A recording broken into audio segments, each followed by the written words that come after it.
మిత్రమా, మిమ్మల్ని ఎక్కువ ప్రేమించే వాళ్ళు ఇలాగే ఉంటారు. ప్రతిదీ మీతో షేర్ చేసుకుంటారు. కష్టాల్లో మీకు ధైర్యం చెప్తారు. మీ మాటలకు విలువనిస్తారు. మీ మంచి కోరుకుంటారు. మీ లైఫ్ నుంచి వాళ్ళు ఎప్పటికీ వెళ్ళరు.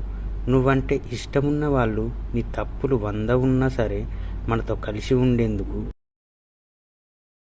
ఒక మంచి అయినా సరే వెతుక్కుంటారు. మనమంటే ఇష్టం లేని వాళ్ళు ఒక్క తప్పుకే 100 తప్పుల సమానం చేస్తారు.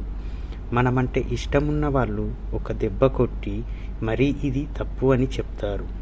మిత్రమా, రాసిపెట్టుకో మన మాట. కొట్టినంత మాత్రాన మన మీద ఇష్టం లేదని కాదు, నువ్వు ఎంతో ఇష్టం ఉన్నావు కాబట్టి.